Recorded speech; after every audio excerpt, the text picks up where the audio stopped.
V reach YouTube ಚಾನೆಲಿಗೆ ವೀಕ್ಷಕರಿಗೆಲ್ಲ ಸ್ವಾಗತ.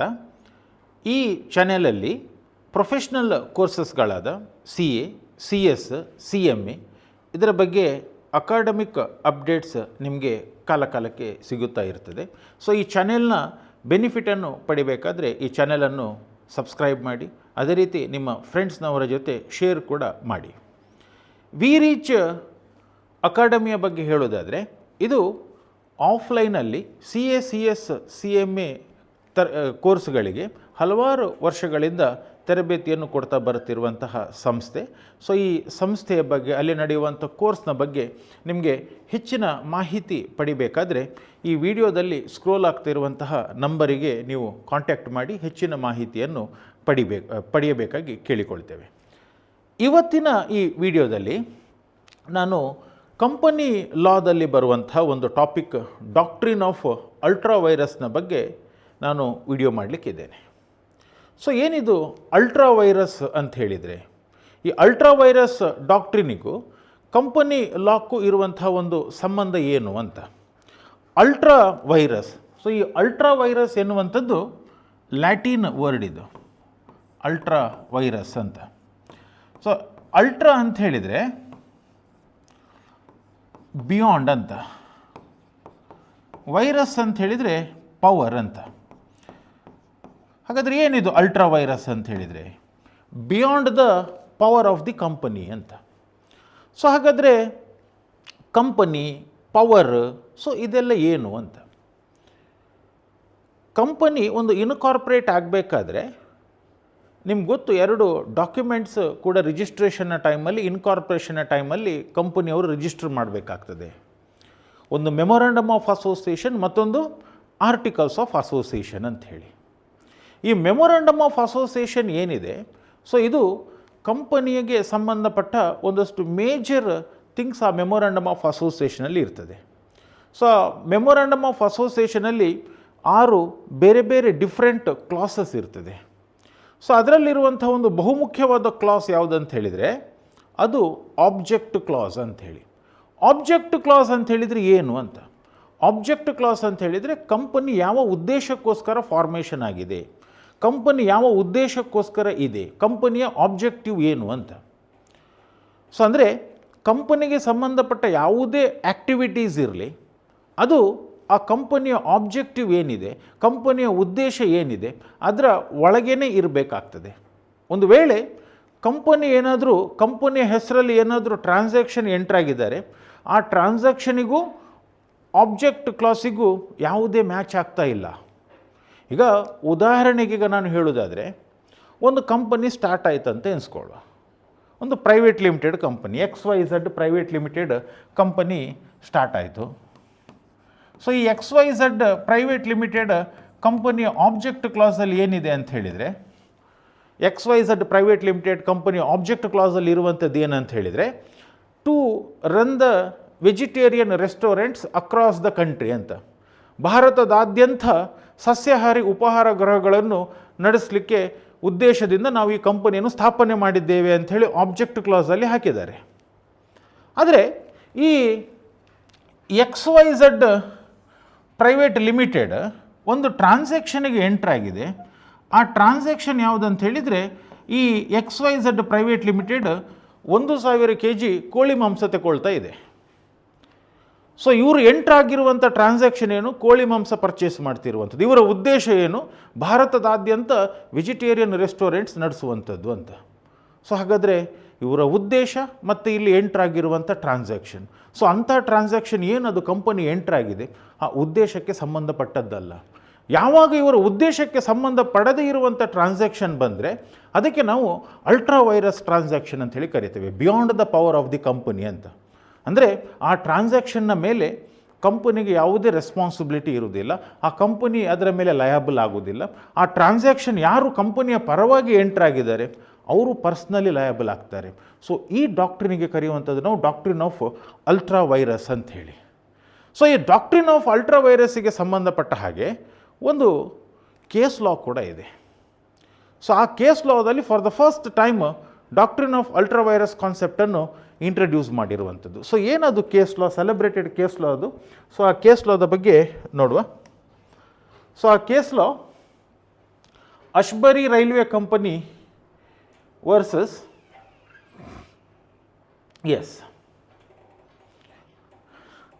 ಅಶ್ಬರಿ railway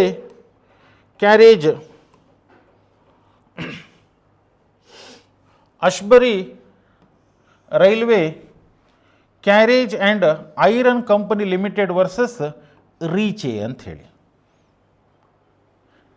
so ಏನಿದು case ಅಂತ ನೋಡುವ.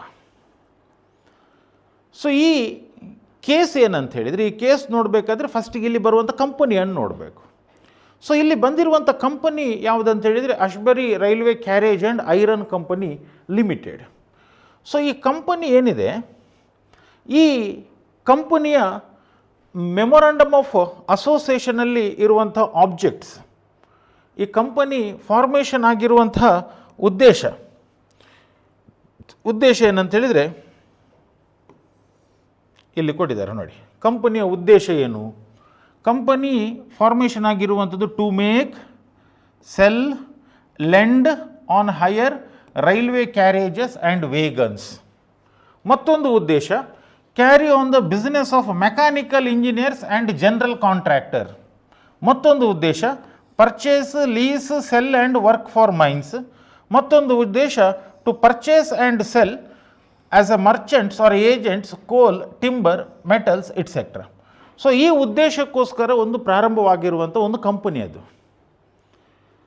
ಸರಿ, ಮುಂದೇನಾಯಿತು ಅಂತ, ಈ ಕಂಪನಿ ಮತ್ತು ಮತ್ತೊಬ್ಬ ಪರ್ಸನ್ ರೀಚೆ ಅಂತ ಹೇಳಿ ಅವರ ಇಬ್ಬರ ಮಿಡ್ಲಲ್ಲಿ ಒಂದು ಎಗ್ರಿಮೆಂಟ್ ಎಂಟ್ರಾಯಿತು.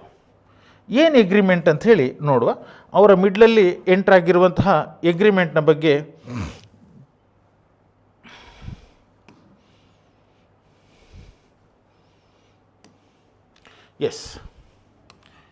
ಈಗ ಆ ರೈಲ್ವೆ ಕಂಪನಿ ಮತ್ತು ರೀಚೆಯ ಮಿಡ್ಲಲ್ಲಿ ಒಂದು ಎಗ್ರಿಮೆಂಟ್ ಎಂಟ್ರಾಯಿತು.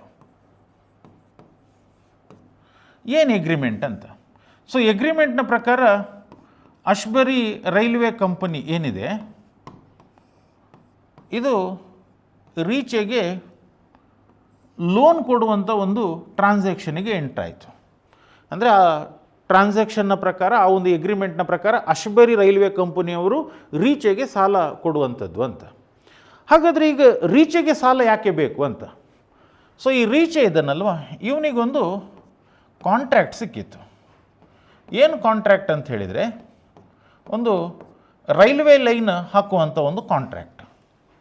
ಒಂದು ರೈಲ್ವೆ ಲೈನ್ ಲೇ ಮಾಡೋದಕ್ಕೋಸ್ಕರ ಅವನಿಗೊಂದು ಕಾಂಟ್ರ್ಯಾಕ್ಟ್ ಸಿಕ್ಕಿತ್ತು. ಆ ಕಾಂಟ್ರ್ಯಾಕ್ಟಿಗೆ ಅವನಿಗೆ ಫಂಡ್ ಬೇಕಿತ್ತು.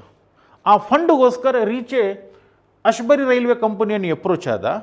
ಅಶ್ಬರಿ ರೈಲ್ವೆ ಕಂಪನಿಯನ್ನು ಅಪ್ರೋಚ್ ಆಗಿ ನೀವು ಸಾಲ ಕೊಡಿ ಅಂತ ಕೇಳಿತ್ತು. ಸೊ ಅಶ್ಬರಿ ರೈಲ್ವೆ ಕಂಪನಿ ಆಯಿತು ನಿಮಗೆ ಸಾಲ ಕೊಡ್ತೇನೆ ಅಂಥೇಳಿ ಕಾಂಟ್ರ್ಯಾಕ್ಟಿಗೆ ಎಂಟ್ರಾಯಿತು. ಸರಿ, ಇಲ್ಲಿ ಕಾಂಟ್ರ್ಯಾಕ್ಟ್ ಎಲ್ಲ ಮುಗೀತು.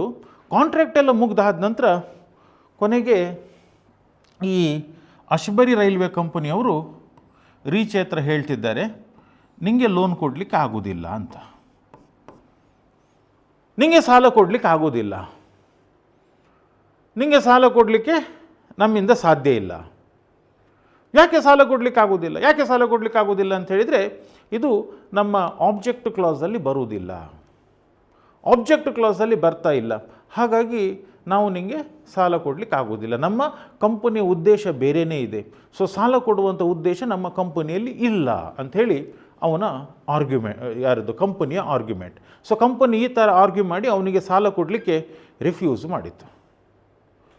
ಯಾವಾಗ ಸಾಲ ಕೊಡಲಿಕ್ಕೆ ರಿಫ್ಯೂಸ್ ಮಾಡಿತ್ತ ಕಂಪನಿ, ರೀಚೆ ಕೋರ್ಟಿಗೆ ಅಪ್ರೋಚ್ ಆದ. ಕಾಂಟ್ರ್ಯಾಕ್ಟಿಗೆ ಎಂಟ್ರಾಗಿದ್ದಾರೆ. ಕಾಂಟ್ರ್ಯಾಕ್ಟ್ನ ಪ್ರಕಾರ ಅವ್ರು ನಮಗೆ ಸಾಲ ಕೊಡಬೇಕು. ಸೊ ಈಗ ಅವರು ನಮಗೆ ಸಾಲ ಕೊಡ್ತಾ ಇಲ್ಲ. ಸೊ ಹಾಗಾಗಿ ನೀವು ಸಾಲ ಕೊಡಿಸುವ ಹಾಗೆ ಒಂದು ಡೈರೆಕ್ಷನ್ ಕೊಡಿ ಅಂಥೇಳಿ ಕೋರ್ಟಿಗೆ ಅವ ಹೋದ. ಬಟ್ ಕೋರ್ಟಲ್ಲೂ ಕೂಡ ಅಶ್ಬರಿ ರೈಲ್ವೆ ಕಂಪನಿ ಹೇಳಿತು, ಎಸ್ ಹೌದು, ನಮ್ಮ ಆಬ್ಜೆಕ್ಟ್ ಕ್ಲಾಸಲ್ಲಿ ಬರುವುದಿಲ್ಲ, ಆ ಕಾರಣಕ್ಕೋಸ್ಕರ ಅವನಿಗೆ ನಾವು ಸಾಲ ಕೊಡಲಿಲ್ಲ ಅಂಥೇಳಿ ಹೇಳಿತ್ತು. ಬಟ್ ನಮ್ಮ ರೀಚೆ ಹೇಳಿದ, ಈ ಕಂಪನಿಗೆ ಸಾಲ ಕೊಡುವಂಥ ಅಧಿಕಾರ ಇದೆ, ಆ ಕಂಪನಿಯ ಆಬ್ಜೆಕ್ಟ್ ಕ್ಲಾಸಲ್ಲಿ ಬರ್ತದೆ ಅಂತ. ಸೊ ಅವನು ಡಿಫೆನ್ಸಿಗೆ ತಗೊಂಡಿರುವಂಥ ವರ್ಡ್ ಯಾವುದಂತ ಹೇಳಿದರೆ, ಅಲ್ಲಿ ಬಂದಿರುವಂಥ ವರ್ಡ್ ಜನರಲ್ ಕಾಂಟ್ರಾಕ್ಟರ್ ಅಂಥೇಳಿ ಒಂದು ವರ್ಡ್ ಇದೆ.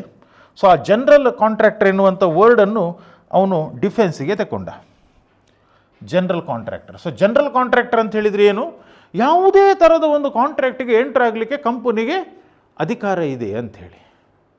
ಬಟ್ ಇಲ್ಲಿ ಕಂಪನಿ ವಾದ ಮಾಡಿತ್ತು, ಇಲ್ಲ ಜನರಲ್ ಕಾಂಟ್ರಾಕ್ಟರ್ ಅಂಥೇಳಿ ಇದೆ, ಬಟ್ ಜನರಲ್ ಕಾಂಟ್ರಾಕ್ಟ್ನ ಹಿಂದುಗಡೆ ಮೆಕ್ಯಾನಿಕಲ್ ಇಂಜಿನಿಯರ್ ಅಂಥೇಳಿ ಒಂದು ವರ್ಡ್ ಇದೆ.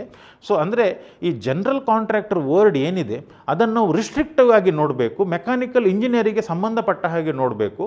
ಸೊ ಈ ಮೆಕ್ಯಾನಿಕಲ್ ಇಂಜಿನಿಯರಿಗೆ ಸಂಬಂಧಪಟ್ಟ ಹಾಗೆ ನೋಡುವಾಗ ಒಂದು ಸಾಲ ಕೊಡುವಂಥ ಕಾಂಟ್ರಾಕ್ಟ್ ಅದಕ್ಕೆ ಸಂಬಂಧಪಟ್ಟದಾಗಿರುವುದಿಲ್ಲ ಅಂಥೇಳಿ ಅವರ ವಾದ ಮಾಡಿತು. ಸೊ ಕೊನೆಗೆ ಕೋರ್ಟಲ್ಲಿ ಆದದ್ದೇನಂತ ಹೇಳಿದರೆ, ಹೌದು ಇದು ಕಂಪನಿ ಎಂಟ್ರಾಗಿರುವಂಥ ಕಾಂಟ್ರಾಕ್ಟ್ ಅಲ್ಟ್ರಾ ವೈರಸ್ ಕಾಂಟ್ರಾಕ್ಟ್, ಕಂಪನಿಯ ಪವರಿಗಿಂತ ಮೀರಿರುವಂಥ ಒಂದು ಕಾಂಟ್ರಾಕ್ಟ್. ಸೊ ಇಲ್ಲಿ ಕಂಪನಿ ಮಾಡಿರುವಂಥದ್ದು ಸರಿ ಇದೆ. ಸೊ ಕಂಪನಿಯ ಪವರಲ್ಲಿ ಸಾಲ ಕೊಡಲಿಕ್ಕೆ ಆಗೋದಿಲ್ಲ. ಸೊ ಹಾಗಾಗಿ ಈ ಟ್ರಾನ್ಸಾಕ್ಷನ್ ಏನಿದೆ beyond the power of the company, so ಕಂಪನಿಯ ಮೇಲೆ ಯಾವುದೇ ಆ್ಯಕ್ಷನ್ ತಗೊಳ್ಳಿಕ್ಕೆ ಸಾಧ್ಯ ಇಲ್ಲ ಅಂತ. ಅಂದರೆ ಈ ಅಲ್ಟ್ರಾ ವೈರಸ್ ಟ್ರಾನ್ಸಾಕ್ಷನ್ ಏನಿದೆ ಅದನ್ನು ಕಂಪನಿಯ 100ಕ್ಕೆ 100 ಶೇರ್ ಹೋಲ್ಡರ್ಸ್ ಒಪ್ಪಿದ್ರೂ ಕೂಡ ಅದನ್ನು ಸರಿ ಮಾಡಲಿಕ್ಕೆ ಆಗೋದಿಲ್ಲ. ಸೊ ಕಂಪನಿಯ ಯಾವುದೇ ಟ್ರಾನ್ಸಾಕ್ಷನ್ ಇರಲಿ, ಕಂಪನಿಯ ಯಾವುದೇ ಒಂದು ಪ್ರತಿಯೊಂದು ಹೆಜ್ಜೆ ಕೂಡ ಇರಲಿ, ಅದು ಎಲ್ಲವೂ ಕೂಡ ಕಂಪನಿಯ ಪವರ್ನ ಒಳಗಡೆನೇ ಇರಬೇಕು. ಒಂದು ವೇಳೆ ಪವರಿಂದ ಆಚೆ ಹೋಯಿತು ಅಂತ ಹೇಳಿ ಆದರೆ ಅದಕ್ಕೆ ಕಂಪನಿ ಲಯಬಲ್ ಆಗೋದಿಲ್ಲ.